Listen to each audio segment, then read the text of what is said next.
So, Summer Games Fest has come and gone, and here's the games that I was most interested in, starting off with Resident Evil Code Veronica Remake. So, this is, from IGN's write up. The first announcement at Summer Games Fest is Resident Evil Veronica, a remake of Resident Evil Code Veronica. It's due out in 2027. This one has been heavily rumored, but it's great to see it finally coming out in the wild. So, I'm somebody who's really gotten into Resident Evil in the last few years. I'm somebody who, has always been a fan, but more of a casual fan. But lately, I've been really, really getting into it. Just played through Resident Evil 8, 9, 2 Remake, and 3 Remake, and currently working on Resident Evil 4 Remake. You can find videos on all of those on the main channel. We could go to everything where I do a little review of them. But Resident Evil Code Veronica was a game that I played during the PS2. I personally didn't love the fixed camera angle. I know. Resident Evil fans love that, but personally, it was not for me. I don't know if I was just born too late to not be used to them or whatever, but again, not my cup of tea. So the fact that we're getting a remake in the vein of the other remakes, I think is very exciting. And I think that Claire is such a great character, somebody who is an icon for a lot of gamers out there. So this is going to be great. Cannot wait until it comes out in 2027. Next up was Cuphead, a new sequel. So Studio MDHR announced a Cuphead sequel. It's still in early stages, so we don't know much about it. But we did learn a small team in the studio is working on something completely different. And we got a quick look at it. Mighty Cuphead Adventure. It's a new retro action platformer shooter in the 8-bit style. So I think Cuphead is the type of game that many people enjoyed and slash hated because it was so difficult. Cuphead is the type of game that a lot of people enjoyed, but a lot of people hated because it was so difficult, or maybe they loved to hate it. So very interesting to get a sequel for it there. Alien Isolation 2. This has to be one of the bigger announcements. Alien Isolation 1 is so beloved, such a great game, and Creative Assembly showed up at Summer Game Fest to show a new trailer for Alien Isolation 2, which looks terrifying indeed. Creative director AI, or Al Hope. I got AI brain now, all these articles about it, but Al Hope took to the stage to say the developers are creating a game all about escaping from the clutches of a xenomorph. The action is set on a station on a planet now, so you're not confirmed to a ship still. Scary stuff. Can't wait for that. Like I said, people really loved the original.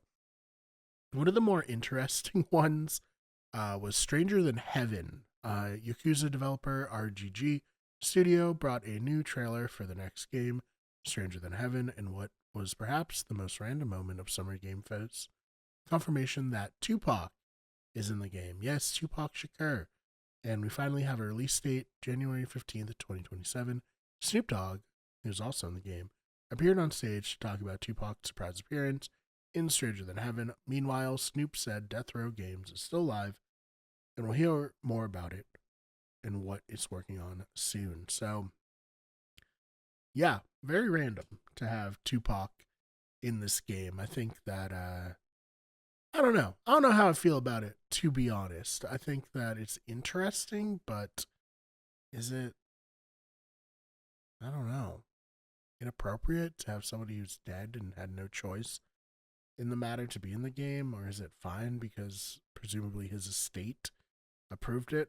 I don't know. A lot to think about there. This next game is one of the ones that I'm most excited for. Teenage Mutant Ninja Turtles, The Last Ronin. Bayonetta, Nier Automata, and Ninja Gaiden 4 developer Platinum Games is working on Teenage Mutant Ninja Turtles, The Last Ronin. Now, this is a big reveal. The teaser didn't show us much of anything, but this feels like a match made in heaven. We've got an interview with Paramount Games, which just announced a brand new studio that has more information on what to expect. So, The Last Ronin, a very interesting story. Don't want to give it too much away. But the setup is that three of the four Ninja Turtles have died over the course of their, crime fighting days. There's only one Ninja Turtle left. Don't want to spoil which one it is, but he is looking to get revenge for his fallen brothers, and it's very much in the vein of Old Man Logan. If you watched, that last Wolverine movie before Deadpool and Wolverine, but I think this would be a really great setup for a game, and I can't wait to play it. Then there's Crossfire. So, again, another attempt to overtake Call of Duty. Former Call of Duty developers revealed a new single player, story driven Crossfire game backed by Smilegate. It's got dynamic cover, which fundamentally changes your relationship with the environment and becomes an active skill you need to master. So, we'll see. Doesn't seem like they're focusing on online, which I think is good for these types of games, because we've seen so many games try to take Call of Duty down, including Crossfire, and not really be able to do it. So this is also a very interesting one.